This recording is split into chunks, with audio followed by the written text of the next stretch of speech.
Okay, so my friends, let's see if this works a little bit better. Let's see what we got here. I will see if this.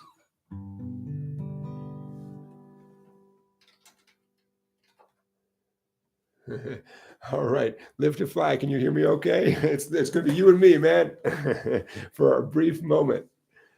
Who knows? Who knows? Okay, so live to Fly. You can see and hear, I bet, right? I'm hoping. You're going to be my eyes in the sky at the moment. All right, so who knows? I don't think it's a Wi-Fi thing because, as someone pointed out, the chat still works. Hey, Scott, welcome back. Welcome back, my friends, to the show that never ends. Okay, so I'm going to just act 11 people. 11 people. Wow, you guys, that makes my day. Hey, Steve. So thank you for bearing with me. The Wi-Fi is working okay, so I don't know what's going on. But you know what? We're going to keep rolling. All right, so I was talking about something incredibly important, I'm sure. But I'm going to move on. I was talking about Gary's guitars. I was talking about the C chord. Okay, let's. I'm going to wait a minute. Hey, Michael. Michael, I'm glad you're here too. I'm going to give it another minute. Let some people join us, and then I will tell you about the worst gig that I ever played. The worst gig ever. In the meantime, I know what I want to talk to you about, and now is as good a time as any. Let's talk about good old Gatemouth Brown. I'll keep this quick because I want. Thanks, Scott. I was talking about D major with a thumb wrapping over. Right. See, it takes a village. So to finish my thought before we get to Gatemouth Brown, if we strum a D major chord with the thumb wrapping around, fretting the sixth string, second fret. Not only can you now strum all six strings, but you're officially playing what's called a slash chord. At least that's what us guitar players call it. A D major chord with F sharp as the new low note. So you will see this written as D slash F sharp. Okay, so that's the official name of that chord. And strum all six strings, have at it and enjoy. Michael says, you have my book. Excellent, Michael. Which book?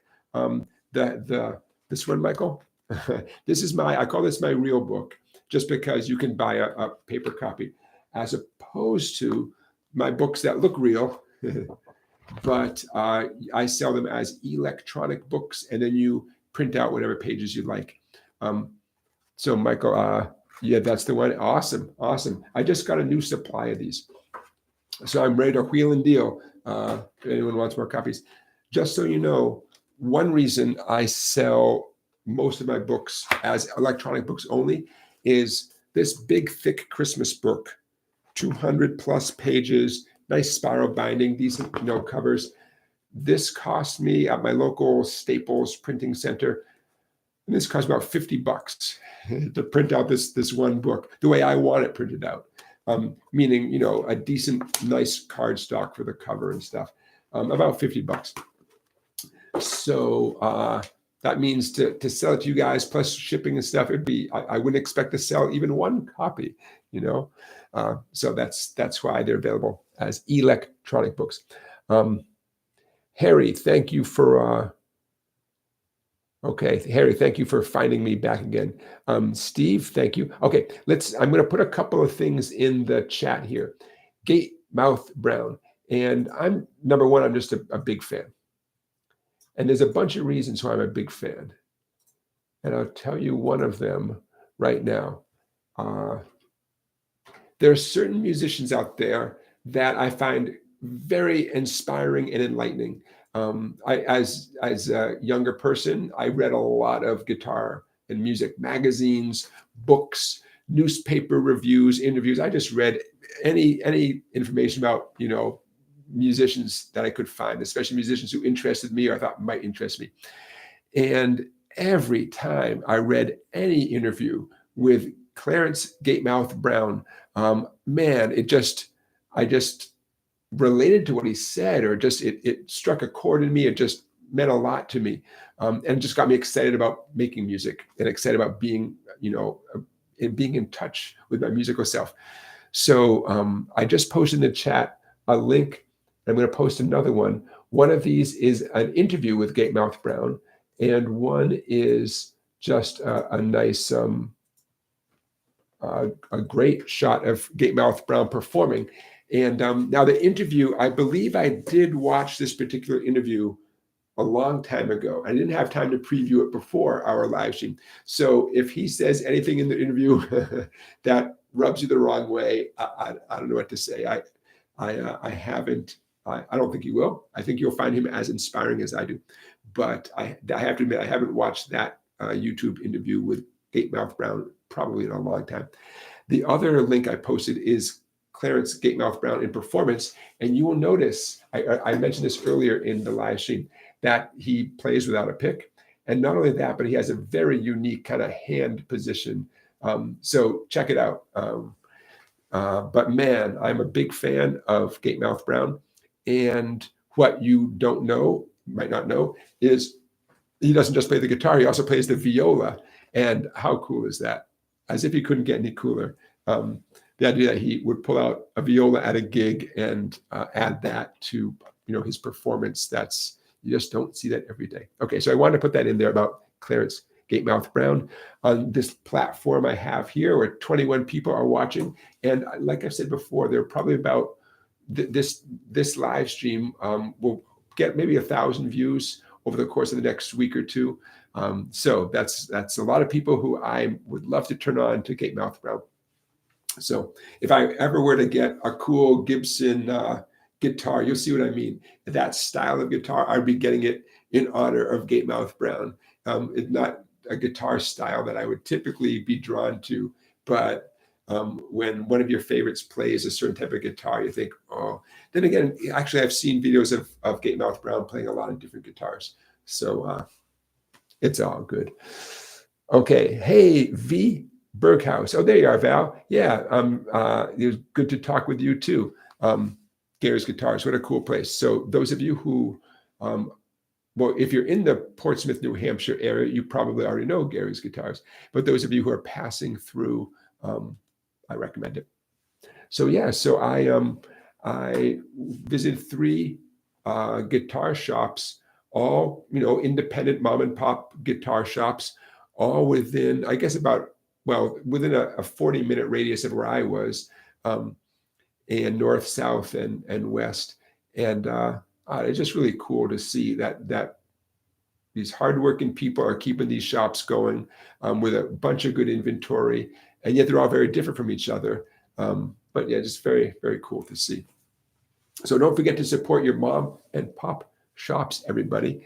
I know there's Amazon, I know, and Sweetwater, which is essentially Amazon for musicians. And Sweetwater, like I've said before, is extremely good at what they do. But don't forget to support your mom and pop shops too in any way you can. Okay. So the worst gig ever. Let's get right into it. I'm going to tell you the story of the worst gig ever. And I live to tell this story. And I'm sure there's people out there who had worse gigs, but you'll get a sense of my disappointment. So about 10 years ago, I was playing in a band. I happened to be playing drums in the band. Actually, it was that drum set right there. And we played a lot of bars and restaurants. And we were encouraged to keep the volume down, which for electric guitar players means you just turn the volume down. Well, for drummers, it means a whole different thing. So I was playing drums in these restaurants, and it's just tough to play rock and roll quietly, because you can't play rock and roll quietly. But if you want to keep the gig, you do that. And we get compliments from people eating their pasta primavera 6 feet away. Hey, thank you guys for playing, not playing too loud, which is nice to hear. And then you keep the gig, and then you play. We are playing a lot, So a gig came along, and it was such a relief, because this gig was going to be an outdoor gig, meaning we could play as loud as we wanted to. There's going to be a built-in audience. There was the birthday party of one of the brothers of one of the band members, a whole bunch of people there. definitely into hearing, what we were going to do. They're going to listen and appreciate what we did, which is great. You don't expect that at a bar or restaurant necessarily. And the third thing about this gig was plenty of free food and drink, because it's a big birthday party, this big outdoor facility. Awesome, man. Great gig. So what could possibly go wrong? Okay. So the first thing was they decided to move the gig indoors. And to tell you the truth, I forget. It wasn't raining. I forget why it was moved indoors.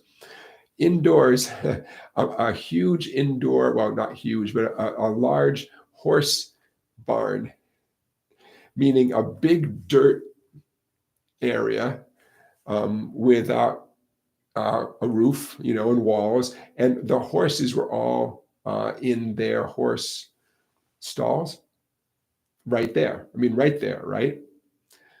So we couldn't play loud anymore because it would disturb the horses, which I get, man. The horses come first. I get that. But there was still going to be a built-in audience for us, and plenty of free food and drink. Okay, so we set up in the dirt.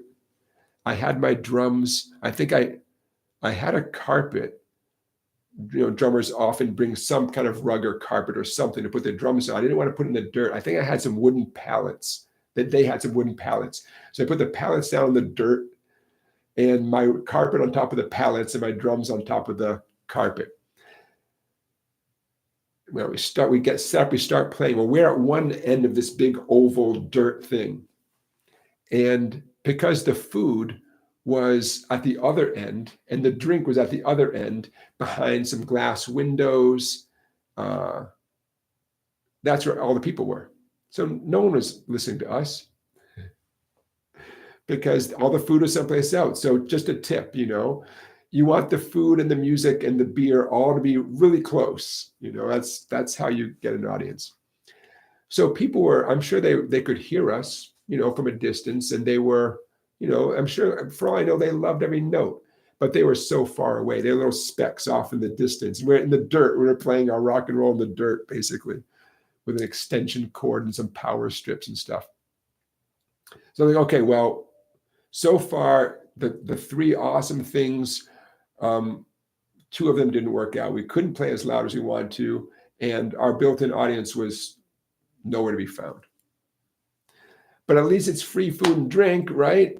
So we play our set, take a break, walk through the dirt, and you can see from a distance, you can see platters of cold cuts and pizza. It's a birthday party. It's a birthday cake. And I have this memory that the beer, it wasn't, it was beer. I don't know how to describe it. It was like not a bowl of beer, but you could see it wasn't like a keg of beer where you like tap the keg. It was like, there's the beer. I know you put a cup in and scoop it out. I don't know what the deal was. So like, well, at least, no, of course not. It's a horse stable. What do you think was covering the food and the drink and everything? Big fat horse flies everywhere. Strike three, folks. So that was the worst gig I ever played. Not because anyone was throwing beer bottles at my head. It wasn't like something out of the Blues Brothers. Not because I got beat up or robbed.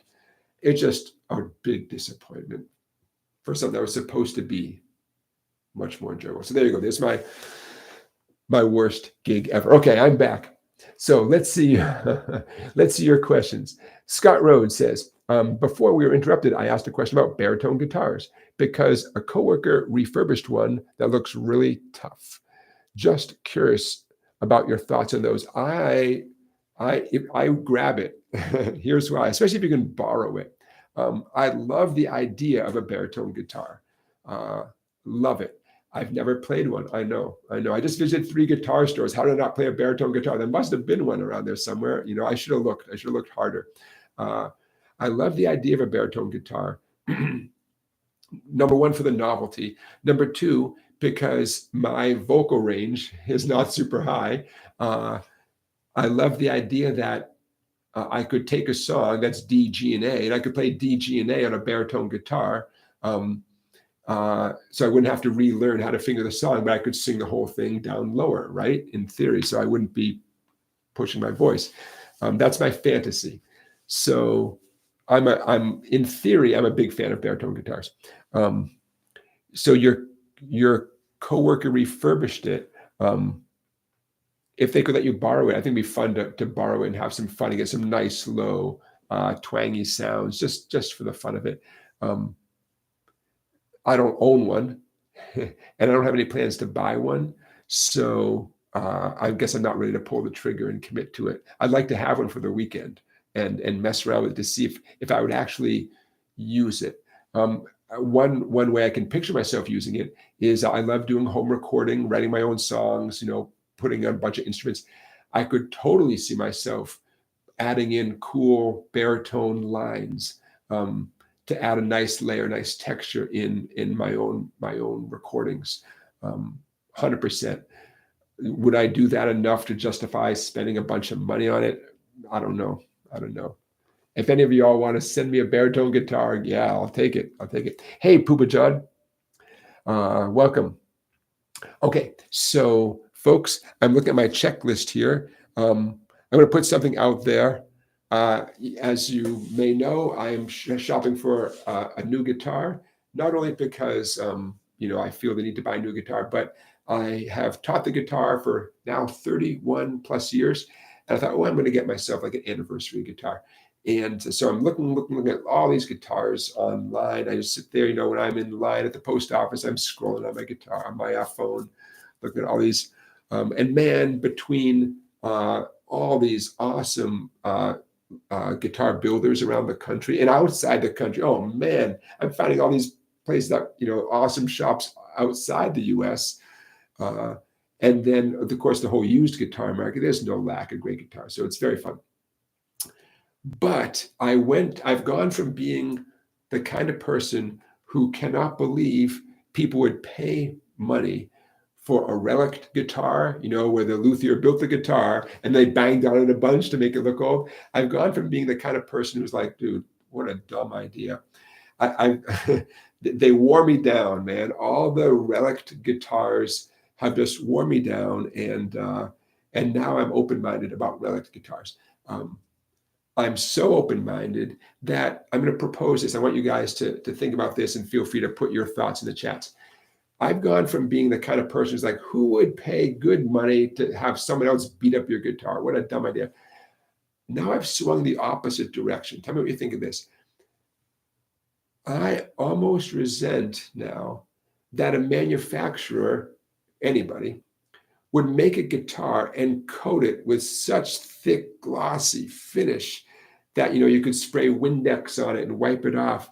Now my thought is, God, I don't want that either. I don't want someone to spend, hours and hours making the guitar so slick and slippery and glossy. And that's too much. It's too much of a good thing, right? Too much. So what do you guys think? Am I crazy? Or is there something to be said for like not wanting a guitar that is, they might as well wrap it in plastic wrap or something, because it's been, I don't know, it's like they're afraid the guitar is going to catch COVID or something like that. So now I'm thinking, man, I don't want that either. And now as I scroll my phone with guitars, I see a guitar that looks pretty cool, and I zoom in and I can practically see my own reflection in the guitar, and think, I don't want that much. And knowing that the manufacturer or the individual luthier went to so much trouble to make it look so shiny and so beautiful. I mean, I get it. I think, well, I don't want to pay for that either. And I know finish work is hard. That's hard, man, to get a gorgeous glossy nitrocellulose finish on a guitar. And I'm aware there's polyurethane finish too.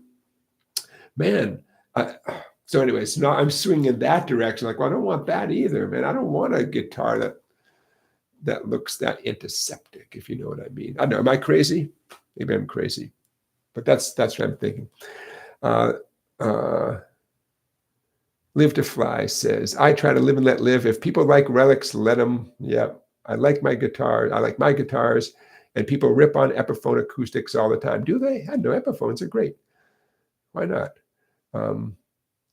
Yeah, I don't know. Yeah, Phil. Hey, Phil, welcome to the live stream. Philip makes a good point. He says, I love my relics as I worry about damaging my mint ones. Yeah, and I've started to feel that way too. I don't want to that moment where you make a mark on your brand new guitar, which I know for me is inevitable. Maybe you guys are different. I've known people who truly keep their stuff in mint condition. And hey, I admire that, but I'm not that guy. It's never going to happen. So part of me says, geez, just get something that has a few marks on it, or to buy a used guitar. If I were to compromise and get away from the philosophical stuff in my head, just buy a used guitar. There's beautiful, beautiful used guitars out there, as you know. They're all looking for a home, and they probably have a few marks in there already. Problem solved. Problem solved. And maybe I will. Maybe I will. I don't have any money, so it doesn't matter. It's all a moot point. That's the punchline here. It's all a moot point, anyways. Okay. Oh, Live to Fly. Live to Fly says Jonathan will hate my guitars. Nah, it's more like it's when you're shopping, that's a different mode. Shopping for something is a different mode than appreciating what you have. We all contain multitudes, right? Yeah. Stephen Mannion says, I'm waiting for the right Les Paul to say, buy me. Yeah. And I hope that day comes. I really do. Okay, my friends. So I'm going down my list of, I mentioned that tomorrow is my birthday. That's right. I'm a Leo. Tomorrow is my birthday. And aside from the fact that I would love those of you who are not currently subscribing to my channel, I would love it if you did subscribe to my channel. That'd be a great birthday present. That's great. I am going to put a name and a link in the chat. My son has some buddies, some great kids who are very talented. And here's what you can get me for my birthday. You ready? Okay. They just put out their first album. These high school kids here where I live in Connecticut just put out their first album, and you can listen to it. So I thought it'd be fun to put their info here in the chat because I would get a big kick out of it. Okay, for those of you who have Spotify, I realize not all of you have Spotify, but for those of you who have Spotify, this is a link, a Spotify link to their new album on Spotify. So hey, do me a favor when you have the time, give their new album a listen. There's just creative kids. They also happen to be really nice kids. Actually, I don't know everyone in the band. The people I do know in the band are super nice kids, and the kind of kids that we all can be proud of. Kids who are rocking out, writing songs, recording in a professional recording studio, just getting it done, mixed, mastered, all original tunes, just very, very cool. So Beachside Property is the name of the band. In the chat, I put a Spotify link, which hopefully y'all can those of you who have Spotify, hopefully you can put that, that link will get you right to their new album. Anyways, Beachside Property, 3 words. That's the name of the band from Connecticut here. So for my birthday, go give them some love on Spotify and listen to their new album. And I really like it myself. Now, I believe there may be more than one band out there in the world called Beachside Property, as I was Googling, but this is the Beachside Property specifically from the state of Connecticut. So, okay, so for my birthday, check that out. I appreciate that. Okay, last time, or maybe 2 live streams ago, I mentioned some phrases that go through my mind as I teach guitar players. And the phrases are self-motivated versus at risk.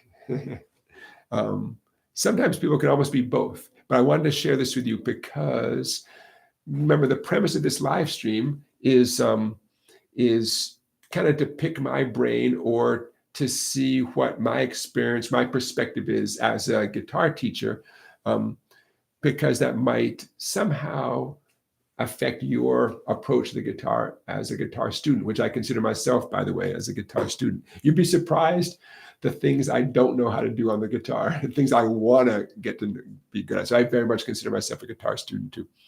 Okay, a self-motivated student.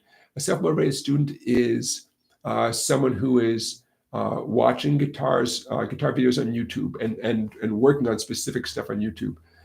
For example, that's like the most obvious example. A self-motivated guitar student is someone who maybe did a lot of playing before they ever contacted me about a lesson. They might have a friend, neighbor, relative who has showed them some things on the guitar, and they worked on those things. I mean, they are enthusiastic, and it shows. They're making progress, and it shows before I ever say a word, before I ever even come into the picture. And even once we do begin lessons, they're still pursuing things beyond just what we do in our lessons, which I think is great, by the way. I tell my students, hey, look, here's your homework. But the stuff you've been doing with those YouTube videos, teaching yourself that Beatles song or whatever, please keep doing that.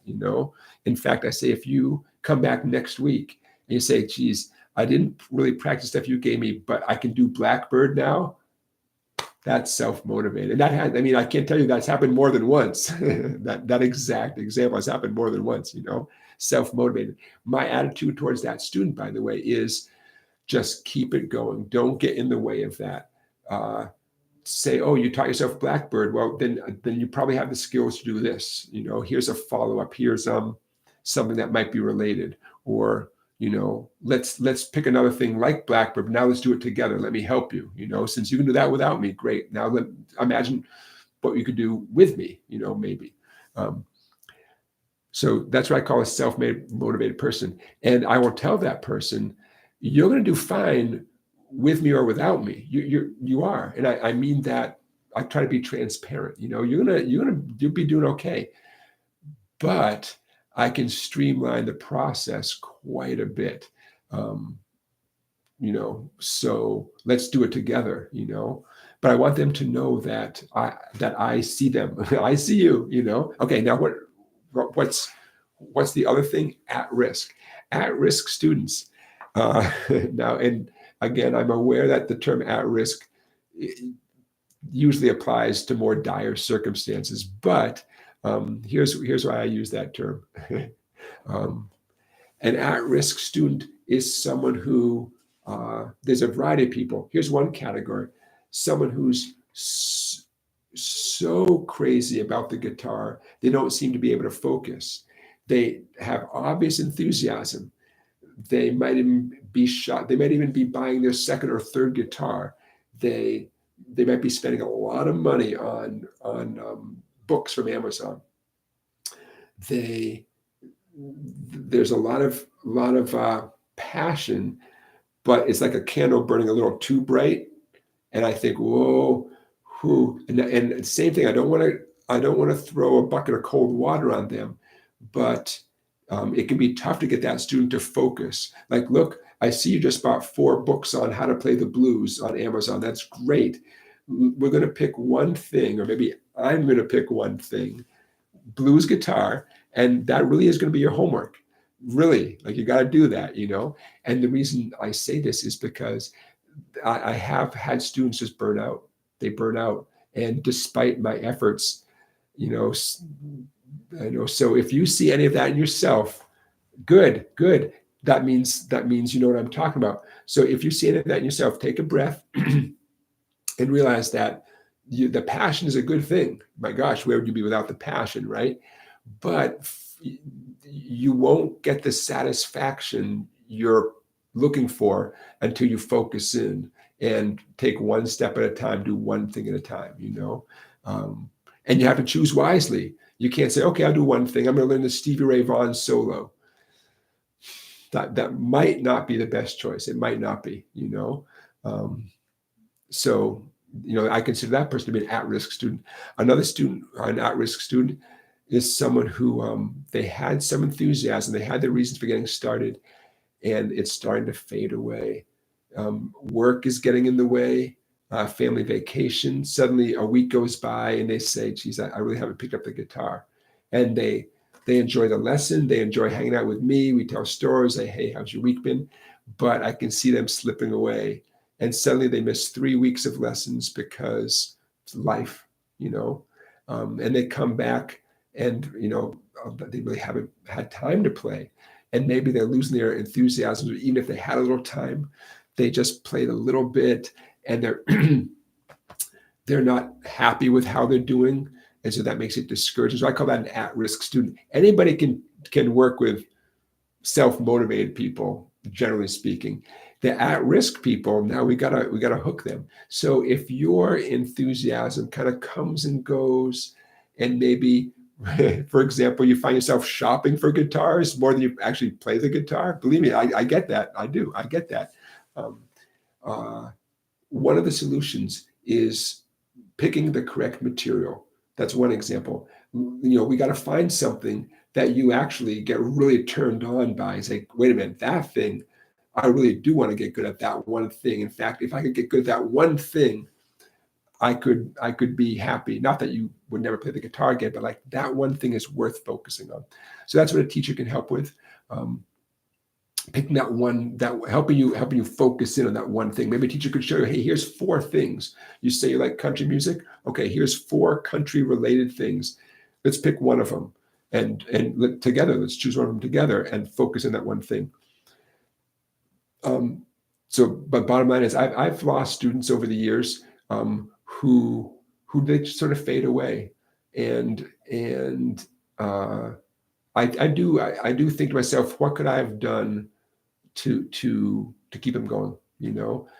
Honestly, not for financial reasons, because I have a bunch of students, and to have one student take 6 months of lessons and then sort of fade away, it doesn't really change my tax return at the end of the year. So I look at it more like, is there anything I could have done to keep this person going? And so I think about it. Sometimes there might be nothing I could have done. But sometimes it could be part of it. A big part, I always trust the music. Let's find the right song. Let's find the right riff. Let's find the right thing, because that can do the heavy lifting. I don't have like an amazing pep talk, a spiritual thing. And believe me, I wish I did. Maybe I'll work on that. But so I cross my fingers and hope that if we find the right material, that'll get you going, or some kind of inspiration. A gig would help, right? If you said, hey, and some teachers do this. I do not do this, but some teachers say, hey, every 6 months, we all do a gig at the local whatever, and let's get you to the point where December 1st, you're going to be joining us on stage doing the gig. I mean, I think that is awesome. I don't have a good reason for why I don't do that, because that really is, having a motivator is huge, and a gig like that's a great idea. But again, I don't do that as part of my teaching. But if you find a teacher who does that, that's extremely cool. So that could be another motivator. Okay, so I just want to share that with you as I teach and teach and teach. I've seen both types: self-motivated students, at-risk students, and I'm sure I could come up with some other stereotypes and some other categories, so to speak. But those are, I don't know, I want to share what's in my head with you.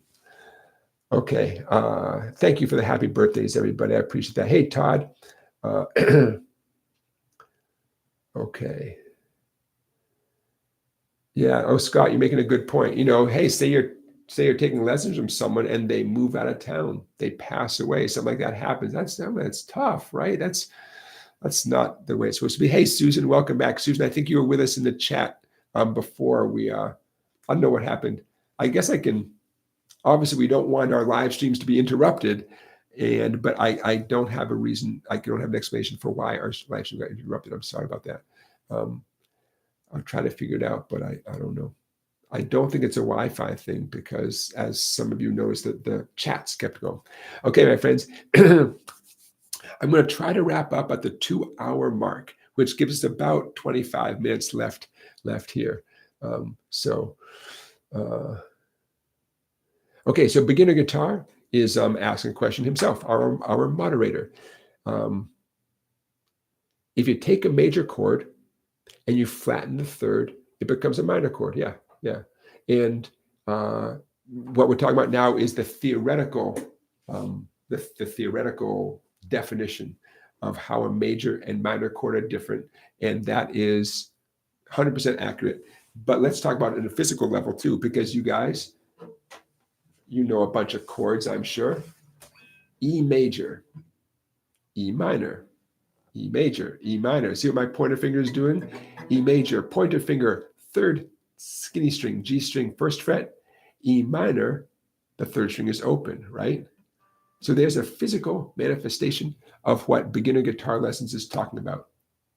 That note that my pointer finger is touching on on an E major chord, that note is a G sharp. Okay, don't lose sleep over that. That's just the name of that note. Third skinny string, first fret. That's a G sharp. What it means to flat a note on the guitar, it's like a very obvious physical thing.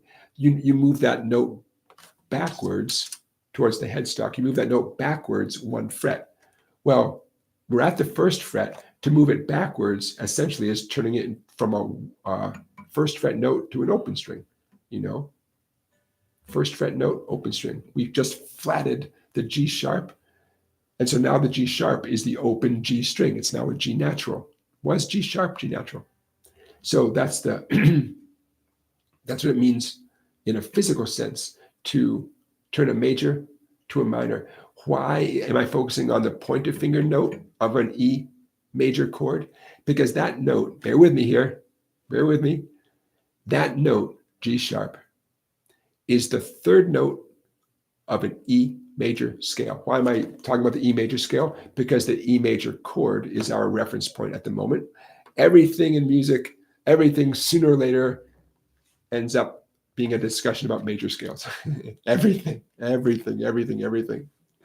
Okay, if you ask enough questions, the topic ends up being major scales. So the G sharp is the third degree of an E major scale, and the G natural is the flatted third degree of a G major scale. And that's what beginner guitar lessons means when he says changing from a major chord to a minor chord specifically requires you to flat the third degree of the major scale.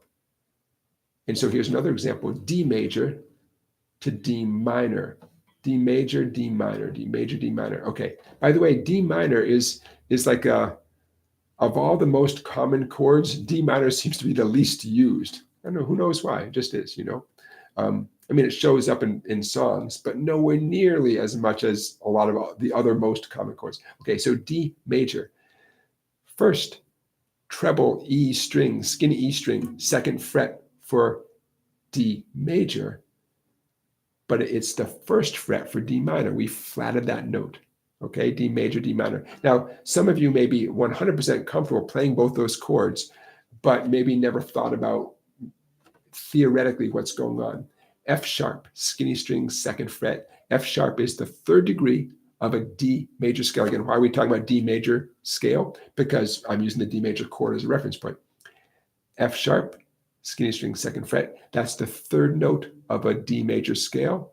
If I were to flat it, I essentially move backwards to the first string, first fret, and that's the F natural. It is the flatted third degree of a D major scale. And there's your theoretical difference between a D major and a D minor. One has an F sharp, the other has just plain old regular F natural. And physically, you can see, and you can do this yourself, obviously, the difference. I love music theory, but I also think you got to tie it in with, in this case, something you might already know how to do. Ladies and gentlemen, today's show is brought to us Tropicana orange juice from concentrate. I do not recommend it.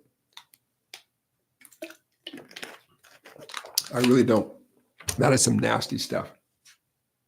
Woo! I'm back. I don't think it did a thing for quenching my thirst either.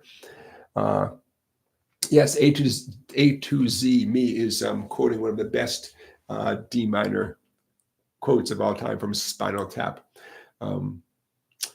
I've been in just enough parts of the music business. I've done enough in the world of music that I've had my own versions of Spinal Tap moments, like that worst gig I talked about. I haven't been on the same bill as a puppet show, but I was on the same bill as Clowns, I think. And it wasn't that Clowns got topped billing, but it was like equal billing. So yeah, I love that movie so much And it's still funny, but it also just brings back memories now at this point in my life. It just, yeah. So it's not ha-ha funny anymore, if you know what I mean. Okay. So harmonica and guitar progress, welcome. Hello, friends. You have a lot in your mind today. Excellent. Harmonica and guitar progress is asking me, do I know anything about setting up my own instruments? I know a lot about it, but I have not spent too much time doing it. And I'm gonna more directly answer your question in a second. But before I do, bear with me, folks. I want to, if we're going to be talking about guitar setups and guitar repair, I have recommended this book before, and I'm going to recommend it again because number one, it's just a great book. Number two, it's written by my friend. Okay, so I'm putting an Amazon link in the chat. And I'm going to get back to your question in a moment, harmonica and guitar progress. My buddy wrote a great book. He has been repairing guitars for at least as long as I've been teaching the guitar, maybe even longer, probably longer, actually, yeah. And he's who I bring all my equipment to. And he wrote a very cool book that you will learn tons from, especially if you play acoustic guitar and own acoustic guitars. So it's all about his experiences repairing guitars and the most common things he sees. It's a relatively small book, great book. Please get yourself a copy from Amazon. I would sell them to you myself. Maybe I should talk to him about that, about just, buying, a dozen copies from him and then selling right to you guys. So he gets more of the money, but no matter what, anyways. Okay, harmonica and guitar progress, setting up my own instruments. So I've read a lot about it. I've done a little bit on my own. So let's talk about what it means to set up an instrument real quick. And you want any instrument to be as easy to play as possible, or in a way that's comfortable for you, as comfortable to play as possible. And you also want the instrument to be appropriately adjusted, sounding great, feeling great, and stable, right? You want to stay that way. You don't want to be adjusted in a way that's great, and then 2 days later think, wait a minute, it's not stable. Acoustic guitars are full of a lot of glue, right? Most of us, it's glue that's holding everything together, as opposed to nuts and bolts. That's electric guitar. There's a lot of nuts and bolts on electric guitar. But no matter what, here's what it means to have your guitar set up. And we all need this. It's pretty much mandatory. How often you need it, that can vary. If you've had a guitar for years and years and no guitar repair tech has ever done anything, yeah, it's time. It's time. But you could easily spend $100. Some of you might say, I only spent $200 for my guitar. I do not want to spend $100 getting it anything. I'm not going to do that. I get that. I get the math. But it's not necessarily an annual thing. If you've been playing a $200 guitar for years and years and years, it's not unreasonable to put $100 into it, especially because you're going to love the results. Okay, so what gets addressed when a experienced, qualified person does a setup on your guitar, they address the bridge and the saddle, especially, here in my acoustic guitar, that white piece, the saddle. They address the nut, that white piece right there. They potentially adjust the truss rod. That's the metal rod on almost every guitar. There's a metal rod embedded in the neck of your guitar, 99% of the time nowadays, and access to that truss rod varies. In this guitar, I'm going to put my pinky. Ooh, you almost can see it. See that little black hole right by my pinky? Yeah, get the right kind of wrench in there. So an experienced repair person is going to look at a lot of things, but at a minimum, those three things, because the guitar neck is not supposed to be straight. It's supposed to bow a tiny bit, but not too much, So the truss rod is part of that, a big part of adjusting how much the neck bows or doesn't bow.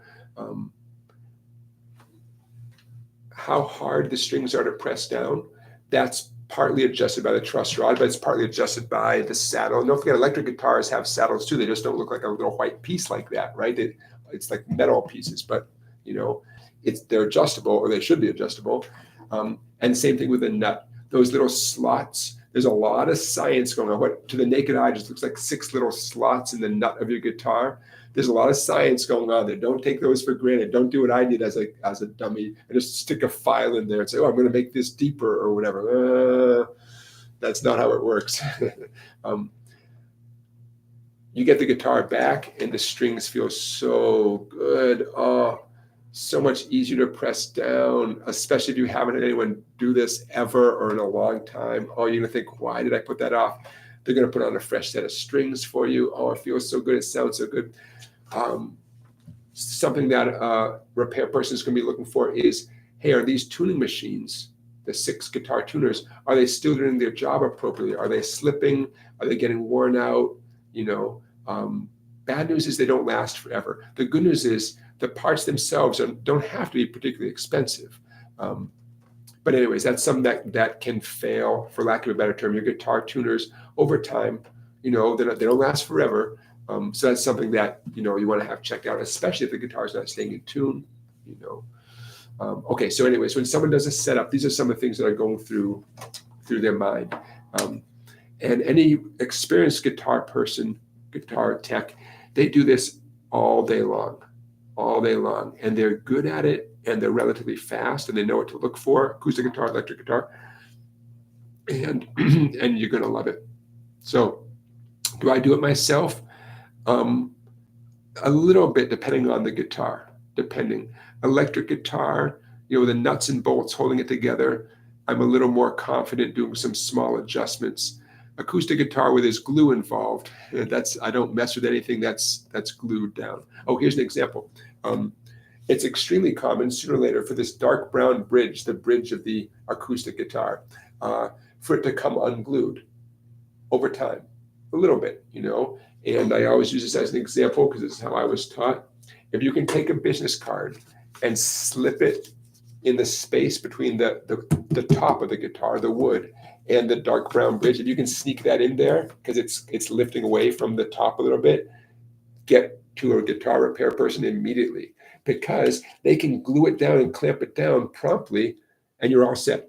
Worst case scenario is you put it off for 6 months or whatever, and then it gets worse and it starts tearing up the wood around the bridge. I mean, anything is fixable, but it gets both more expensive and less attractive, as time goes on. By the way, this also goes for guitars that are in a case under your bed. And you wake up one day and say, I'm going to play that guitar that's been in the case under my bed for a year. And the bridge maybe is totally separated from the body. You think, how? I haven't touched it. How could that happen? Well, because the glue failed. Glue is not forever. Diamonds are forever. Glue is not forever, right? So glue dries. Don't forget, it's sitting under the bed. The whole time it's sitting there, about 150 pounds of pressure is pulling that bridge away from the body of the guitar, right? That pressure is there. The glue is drying out. You go to play it. You think, what just happened? How can my guitar break from not using it? It seems like an injustice, right? I get it. Okay, so just like a car, one of the worst things you can do is not drive a car, right? And leave it for a year or however long. And then you decide, oh, I want to drive that car now. And it's nope. Okay. Scrolling down, my friends. Okay. Live to fly. You has to do some honeydews. I get it, man. I get it. Thank you for being here. We'll see you again next time. Beginning guitar, the price you're quoting, it really depends. It depends on what the guitar needs. Thank you, though, for mentioning the frets. Yeah, another part of a setup, we'll be checking the frets to make sure things don't need filing and addressing, and I won't get into all the details, but that's another thing. Luthier, guitar repair person, will listen to what you say. If you say, wow, I always get this buzzing right here, well, then they're going to investigate that buzzing.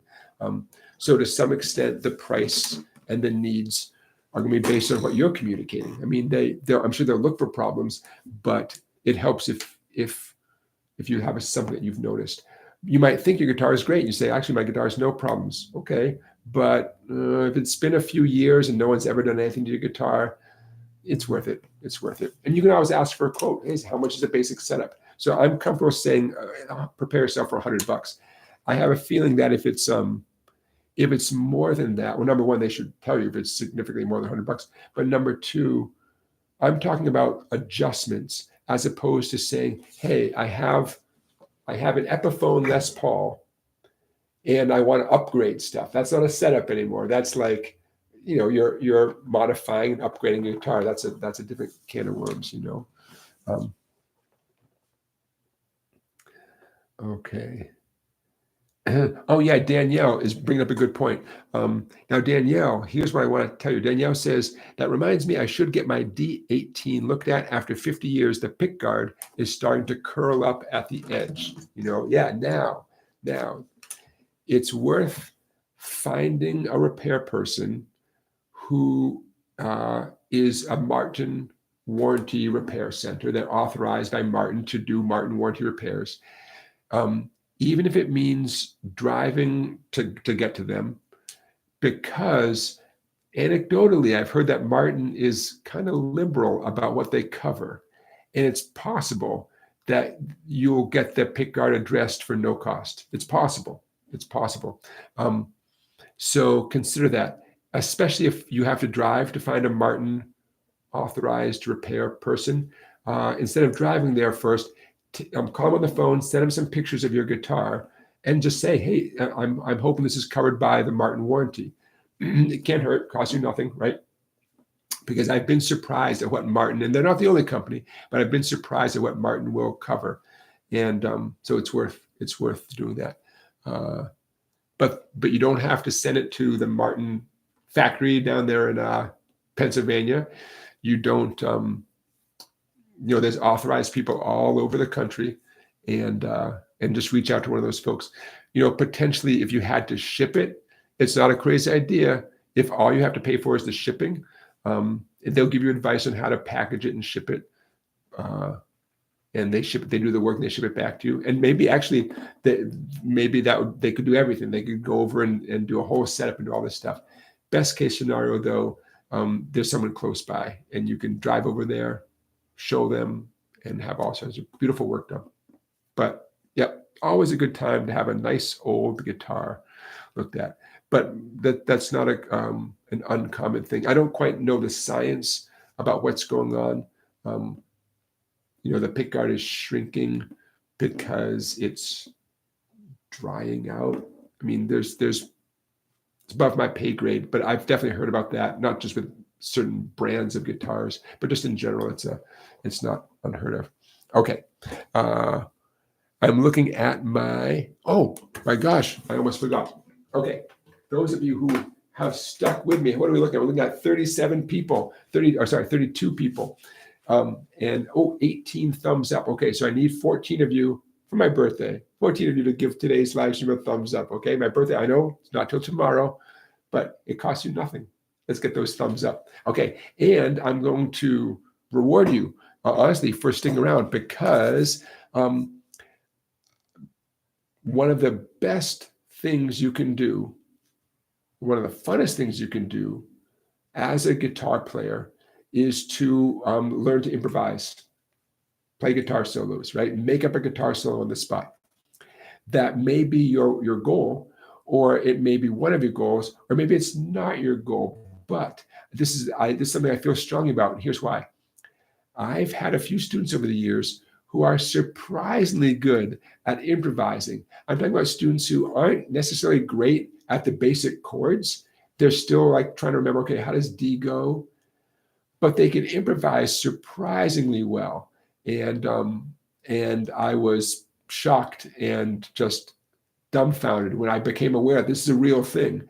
And you might be that person. So let's get right into it. Okay. How do you get good at improvising?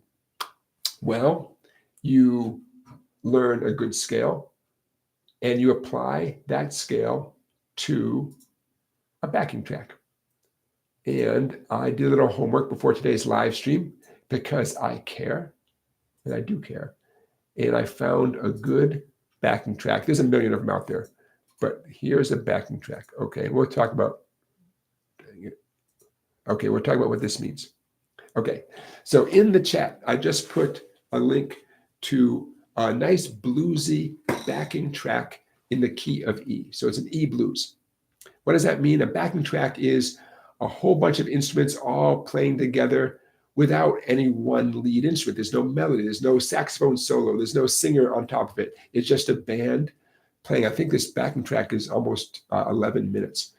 Nice bluesy background, drums, I think there's some rhythm guitar, bass, maybe some keyboard over and over again for 10 minutes. Now there's a ton of these on YouTube, but I picked one that, tell you the truth, it's one of the first ones that popped up.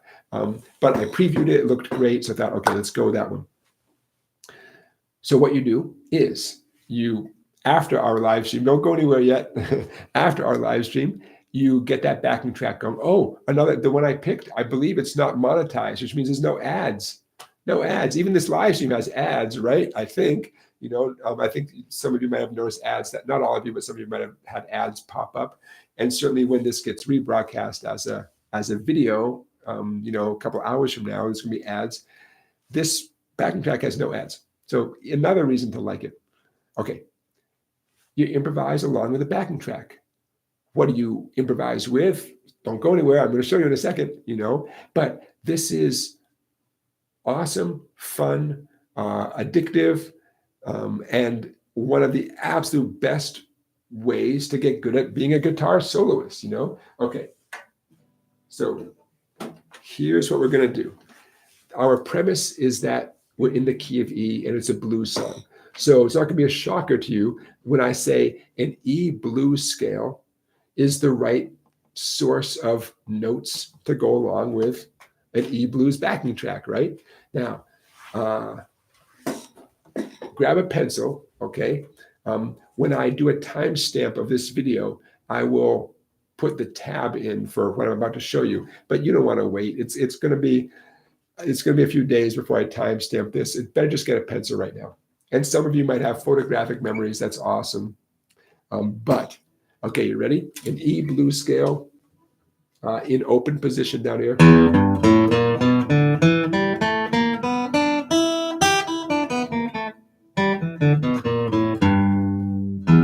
Okay, you ready? I'm going to start on the fat string. I'm just going to call out the string numbers. I'm not going to tell you which fingers to use because it's going to be obvious. If you need the first fret, use your first finger. If you need the second fret, second finger, third fret, third finger. And guess what, you lucky ducks, you just don't need your pinky for this. So actually don't use your pinky, okay? Because that's just going to confuse things. Fat E string, 0, 3. Fifth string, A string, 0, 1, 2. Fourth string, D string, 0, 2. I'm going to pause there for a second. We have now gone one octave. We've gone from the open low E to the next E. Okay, so I'm on the fourth string, second fret. Okay, ready? Third skinny string, G string, 0, 2, 3. Okay, G string, 0, 2, 3. B string, 0, 3. First skinny string, 0. That's our high E. We've gone 2 octaves now. We started on the low E, we had the middle E, fourth string, second fret, and now on the high E, bonus note 3 on the skinny E string. So we're going even past the second octave E. It's great. It's waiting for us. It's right there. Okay. When you practice this, number one, memorize it. You do want to memorize this. The sooner you memorize it, the better. Number two, when you practice it outside of this whole improvising backing track, when you're practicing it, working on memorizing it, down, up, picking, alternate picking with your right hand, no exceptions. I don't want to hear any argument. Well, but when I move to this string, I'm going to do 2 downs in a row. I'm going to do 2 ups. No, no, no, no, no, no, no, no, no. Some of you are thinking, well, I'm going to do it anyways. Don't do it.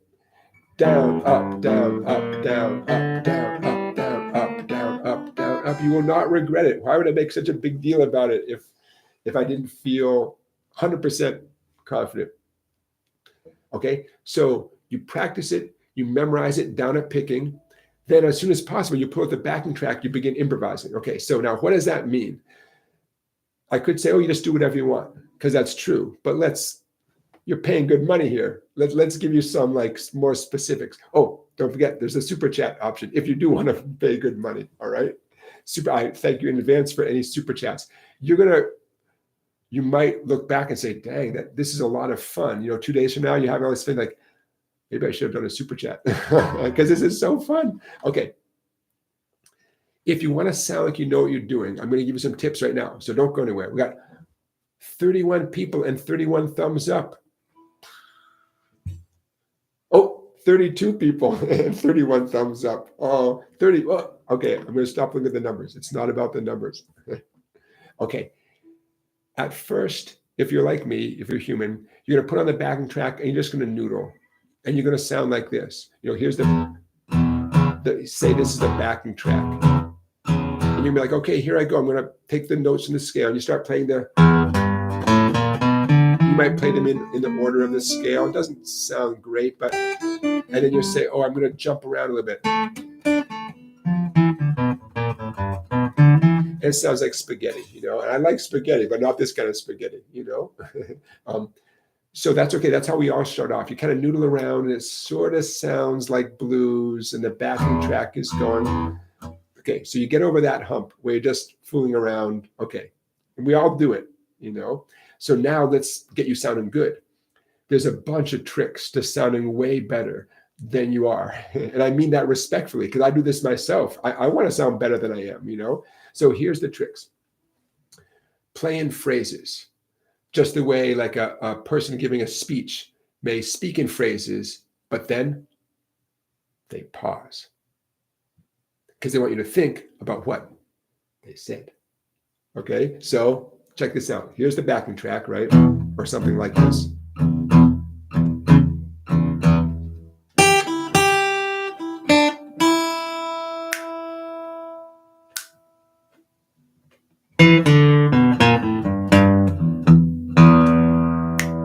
I'm leaving some space, right?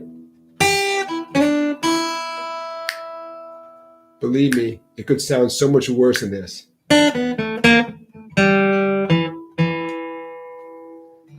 You'll sound a million times better if you play 4 notes and then take a break.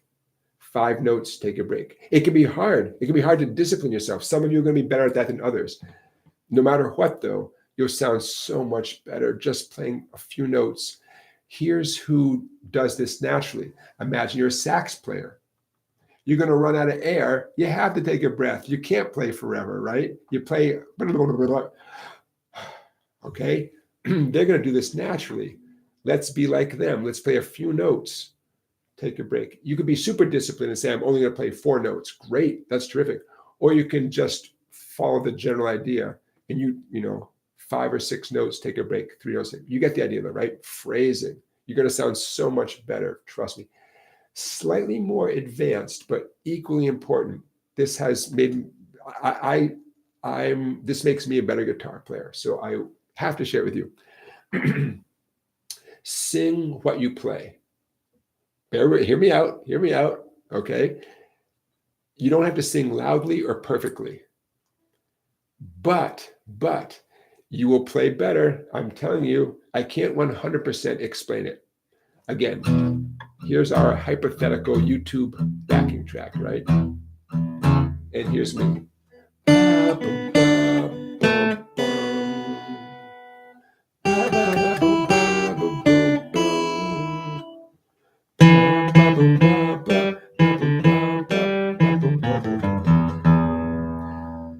Now, I don't know if that sounded any better to you than anything else I did. I felt much more connected. I felt in control. I felt focused.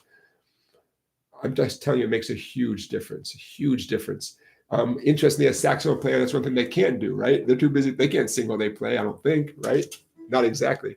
So, okay, let's pause. Step number 1, get a backing track. I did that for you. You got the backing track right there. I put it in the link in the chat. Number 2, learn the scale that's appropriate for that backing track. And by the way, for a lot of other backing tracks, any backing track that's a backing track in the key of E, specifically a blues backing track in the key of E. Okay, learn the appropriate scale. In this case, I chose a 2-octave E blues scale down here in our comfort zone. Now, I wouldn't be surprised if some of you out there know a bunch of E blues scales all over the place. Oh, by the way, an E minor pentatonic is almost the exact same thing. So if you know E minor pentatonic scales up and down the neck or anywhere else, yeah, use those. Bottom line is an E minor pentatonic, by definition, it's a 5-tone scale pentatonic. An E blues scale contains all 5 of those notes plus one more note, a 6th note. So that's why, hypothetically, if all someone knew how to play was minor pentatonic scales up and down the neck, you could play a blues guitar solo. It would be okay. It sounds even better to get a couple of those blue notes in there, but you know what I'm saying? It would sound fine. So we've talked about, you got the backing track, you've worked in the scale, down, up, picking, you've memorized it using these 3 fingers in a consistent way, right? Meaning 1st fret, 2nd fret, 3rd fret with no exceptions. Always use your ring finger for the 3rd fret, always use your middle finger for the 2nd fret, and so on, okay? You got the backing track going, you've remembered, I'm not going to noodle, I'm not going to just play garbage, I'm going to play phrases. I'm going to hum. Maybe humming is a better phrase. Like before I said sing while you play, that some of you are like, I'm not going to sing, I don't want, I get that. So I'm going to say hum, just hum it. And you don't even have to hum it accurately. By engaging your mouth, you almost certainly are engaging some extra part of your brain. Quick disclaimer, I'm not a neuroscientist. I know. I should have told you to sit down before I broke that news to you. I wasn't a neuroscientist last live stream, still no degree in neuroscience, but I feel strongly that based on my experience, engaging your humming mouth as you play lead guitar helps you focus and you play better. So I recommend it. You will find that your idea that, hey, I'm going to sit down and do this for 10 minutes because this backing track I posted is I think it's almost 11 minutes long. So I'm going to go through it. You get to the end, you're like, oh, that was fun. You're going to hit it again. I'm warning you, 90 minutes are going to go by. I'm just telling you, get something, hydration handy, get comfortable, folks, because it's so fun to play along with backing tracks. And however good or quote bad you sound the first time, I'm telling you, you do it a couple of times, you get so much more comfortable after doing it for a week or two. I mean, I'm not talking about 6 hours a day, although go for it. But the more you do it, you feel so much more comfortable, Okay, but this is I'm opening up a can of worms here, partly because I couldn't wait any longer. I wanted to get you guys going with backing tracks and soloing. But I have a lot more to talk to you about. But I want to get you up and running, and hopefully some of you will do this before our next live stream. You can sort of report back, maybe give some tips to folks. If I have any other words of wisdom, this is not a physical tip that I'm giving you. It is that you have to continue to listen more than ever, even while you're improvising and this YouTube backing track is looping around. You have to listen to yourself. It's not good enough to do down up picking. It's not good enough to play 4 notes and then pause. It's not good enough to hum while you do it. I say this for last. The most important thing is to listen to not just the notes you're playing, but how they sound with the backing track. And that, what we're talking about is developing your musical ear, which is a lifelong process. But I didn't want to neglect to mention that. The reason why I'm going to use Eric Clapton as an example, not because, for one reason, everyone here has heard of Eric Clapton, so I'm going to use him as an example. If Eric Clapton were to do what I'm recommending here, right? Put on the backing track, play along. He would not have to play fast to impress you. He would not have to play a lot of notes to impress you. He would sound very cool because of his ear.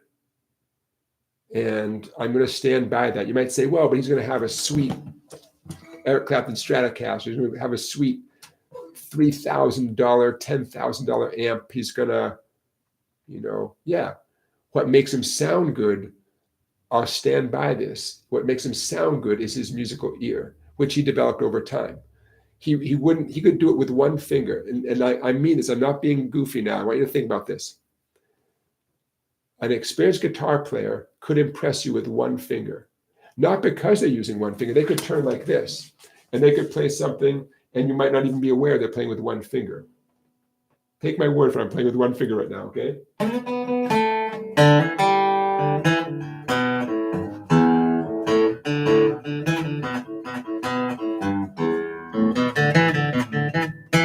gonna take my, okay, so when I play, there was no great shakes. But my point is, it's despite everything I say, down, up, picking, use those three fingers, your musical ear is, that's everything. That's everything. What does that mean for you on a practical level? Just keep your ears open. Just as you're playing along with a backing track, notice how your choices sit with the backing track. There's no wrong notes, as long as you're playing notes in the E blues scale during that backing track. But what's going to happen over time, yes, your picking will get faster. You will memorize the scale. What's going to happen over what's going to make you sound better and better over time is not necessarily the speed or your confidence with your left hand, although both of those things are great. It's going to be your ear. You're going to hear, for example, you're going to hear the band change to a different chord or a different, watch this. I just changed, right? Now I'm going to change back. You're going to notice the backing track change. And in the heat of the moment, you will, over time, you will adjust what you're doing. You'll play a different note. You'll finish a phrase differently because your ear tells you, oh, I don't want to end on that note. I think I can play 3 more notes and end my phrase differently. I know this sounds a little, it sounds like some of you might think, well, I'm definitely not there yet. I don't even know that blues scale he's talking about. Memorizing the scale is the easy part. Down up picking is the easy part. Developing your ear, that's going to happen, but that is what's going to separate you from everyone else who they can do down up picking, they can memorize the scale, but maybe they just don't pay that much attention to, they don't have situational awareness. As first responders put it, you want to have situational awareness. Is my scene safe? Should I really walk through that door, or should I wait for the state police to tell me it's okay to walk through the door? Should I go near that live wire? Maybe not this time, not again. Okay, so thank you for hearing me out. I make a big deal about this, partly because it's one of the most fun things you can do on any instrument. And it's waiting for you. I mean, there's a million backing tracks on YouTube. I just showed you how to do the scale. It's so fun. And of the 33 of you, I have no reason to doubt that there's 1 or 2 or 3, let's say 10%. There's 3.7 of you where this is going to become your strength. You're going to realize, wait a minute, and I'll tell you more about this in a second. You're going to realize, oh, I can do this thing. I might not be able to play F as consistently as I want to, but for some reason, this works for my brain. So here's my anecdote. And again, my whole reason for being here for you guys is I've taught for 31 years and I've learned a few things. Specifically, I've learned about you all. I've learned about that there's probably 10% of you that fit this category. I was teaching a high school kid, and he just wasn't making much progress. He was doing okay, but he was what I would call at risk. I thought, geez, next time it's time for mom to pay the tuition, I wouldn't be surprised if they quote, take a break. So I had the brilliant idea to teach him essentially what I'm teaching you today. Holy cow, he was a different kid. I mean, right there in front of me, he started going.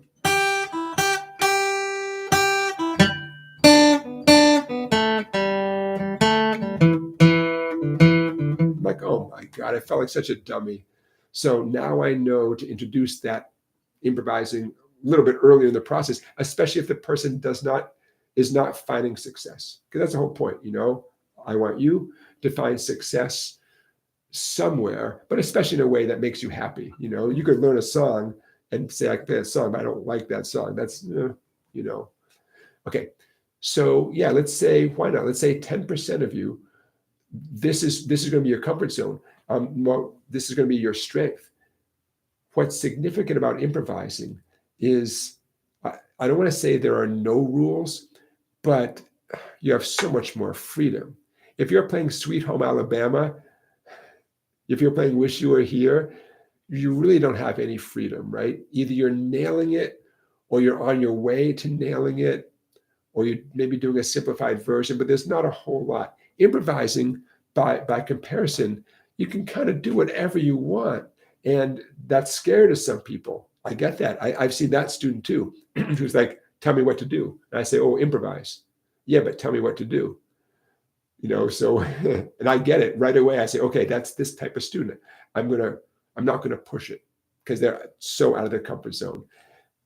Like I said, some people, it turns out this is their comfort zone, and they become, I swear, right before my very eyes, it's like, oh, this is what they were meant to do. Doesn't mean, another quick anecdote, I had a guy, lesson after lesson, we were working at improvising, lead guitar, doing melodic stuff. It was great.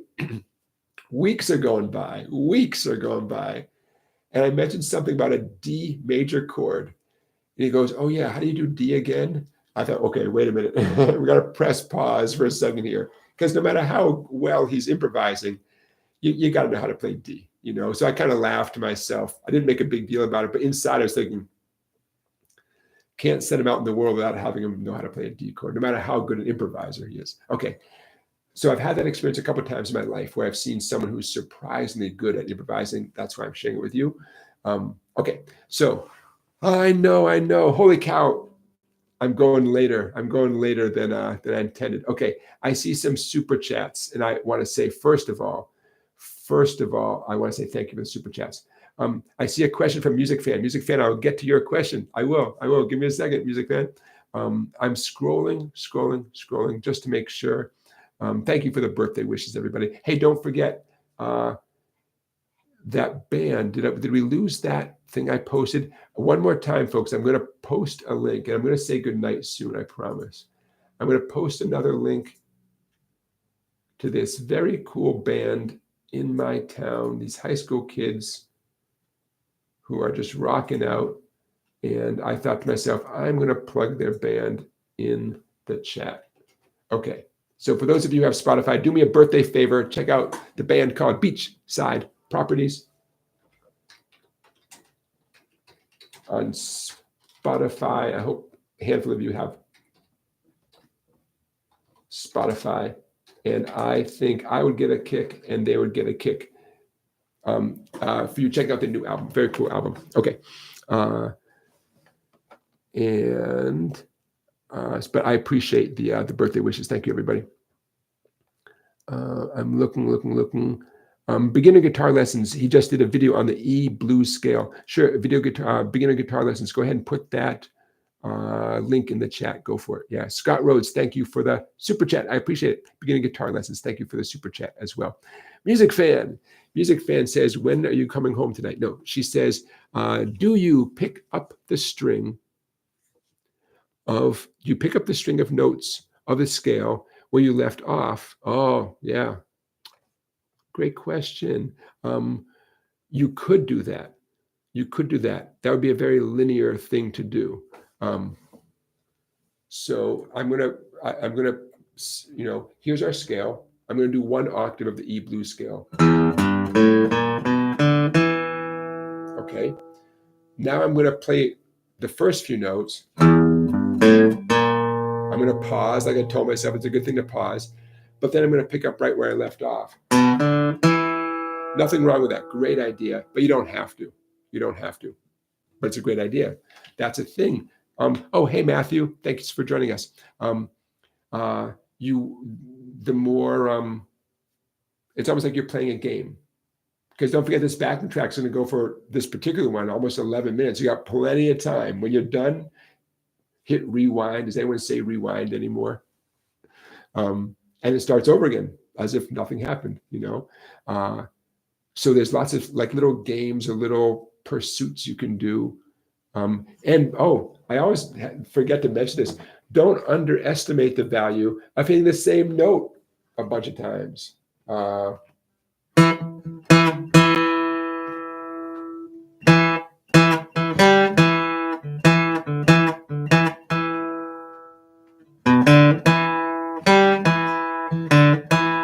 mean, why not? You can do that.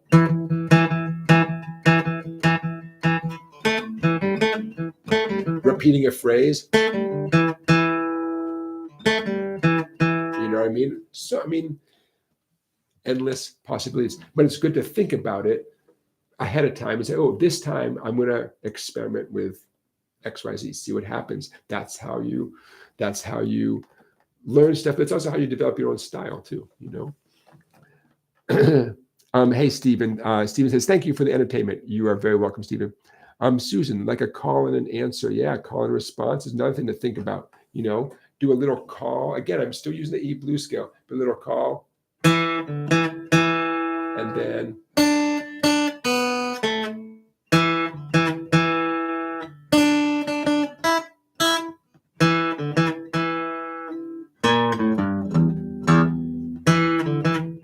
so now I'm thinking really more like a composer, because I'm composing. I'm certain things are consistent and certain things are changing. A call and response, sure. So many possibilities. So you are limited only by your imagination.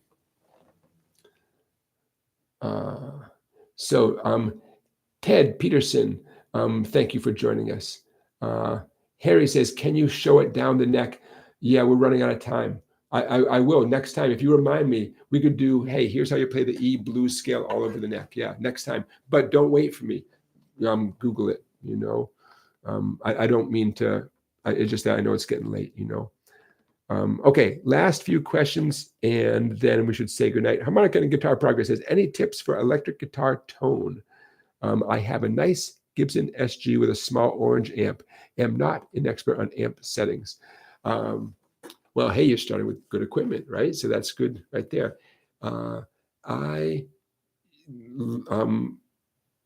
Experimenting, right? Experimenting with all sorts of options. That's step one. Here's one problem or one obstacle to getting a tone that you like. Many of us can't turn up loud. We just can't, because neighbors, because family, because pets. We just can't play loud, which can make it tricky to find a tone that you like. It doesn't mean it can't happen, but that's an obstacle that I personally would have for sure.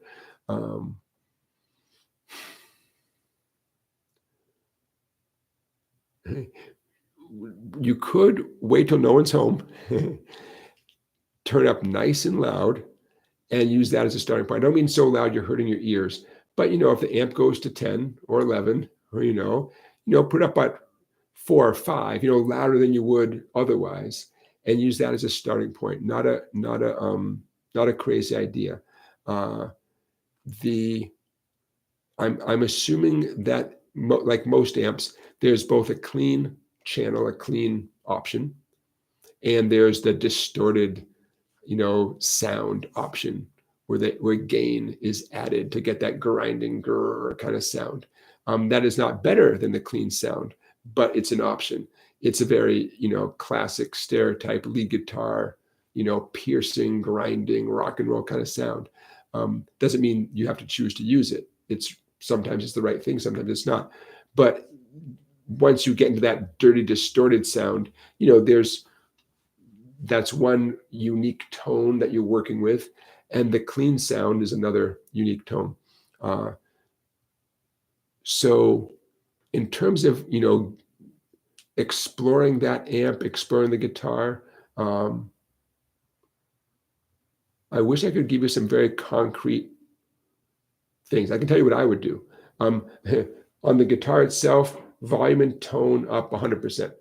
Volume up 100%, tone to the full treble position, with an SG, I'm guessing that you have a pair of humbuckers, and you can choose between activating the neck position humbucker, the bridge position humbucker, and potentially both.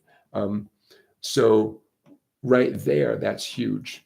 Neck position, if that's the one that's listening to the strings, you're going to get a warmer, thicker sound. Bridge position, you're going to get a trebly or more biting kind of sound. If you only have one pickup, for instance, if any guitar only has one pickup, very often it's the bridge pickup if you only have one, then you're limited to your range of tones. Doesn't mean it's going to be a bad sound. In fact, I follow a page on Instagram. I think it's called Only One Pickup. All these beautiful guitars that have only one pickup. Hey, you're kind of committed to what that guitar can do, but there's something very beautiful in its simplicity. So before we even talk about adjusting the amp, deciding which pickup you want to work with, which tone appeals to you more, that's a pretty huge choice. And then if you have the type of selector switch where potentially both pickups can be essentially turned on at the same time, that's going to get a unique kind of sound as well. But that's a pretty significant starting point. Remember, warmer sound is when the neck pickup is the one that's listening. Trebly or biting kind of sound is when the bridge position is the one that's being activated, the one that's listening. So that's something to play with and explore. In terms of the amp, like I said, getting that volume up, you're never going to get a great tone with an amp at 1 or 2. It'll sound okay. I mean, it's okay for practicing, but in terms of like finding your sound and becoming the guitar player you're meant to be, it's not going to happen with a volume at 1 or 2. I'm definitely not an amp expert, but I would go as far as to say a lot of amps sound about the same when the volume's at 1. So get the volume up a bit. Whatever kind of tone controls are on that small orange amp, I would put them in a nice neutral, 12 o'clock position and use that as a starting point. There's some amps have volume and gain, two separate knobs, and a master volume. The nastiest, dirtiest, most heavy metal distorted sound comes from cranking the gain volume 100% clockwise. And you use the master volume to do just what that says, control how loud the ultimate sound is. So if you want to sound like a very quiet heavy metal band, gain up 100% clockwise, but master volume, at 1 or 2, so you're going to get that grrr kind of thing, but not necessarily bother the neighbors. As you crank up the master volume, it's going to obviously get louder and louder and louder, but you're going to be starting with that distorted sound. I believe, in my experience, if you've activated that channel, usually it's like a little button that you press to get that dirty, distorted sound, then the knob that just marked volume is bypassed. It does nothing. That's only for the clean channel. You go back to the clean channel on some amps, it's just like a little button you press, and now you're back to the clean channel. Then the gain knob probably does nothing, and it's the knob just marked volume that is controlling the volume. But every amp is a little bit different, so experiment. Okay, so I hope those are some helpful things. I can tell you that getting an amp off the floor can make a big difference. Some people actually buy some sort of amp stand or get it up on just anything that's going to keep the vibrations from going down into the floor. Essentially, that can make a huge difference. And since it's a small amp, it shouldn't be too hard for you to put it up on something higher. And that's also going to change how you perceive the amp as well. Okay, so I hope those are some suggestions. Notice what I'm not saying. I'm not saying, oh, you need to go buy a pedal. You need to get X, Y, Z. You need to whatever. Although, man, I have a Boss EQ pedal, and that really does a nice job. I'm going to put this in the chat, and I'm not trying to sell this to you guys. It's just that it's something that I find. Any EQ pedal. I'm gonna in the chat before I say goodbye. I'm gonna show you the one that I use. Actually, I have a really old version of this, so this is going to be great.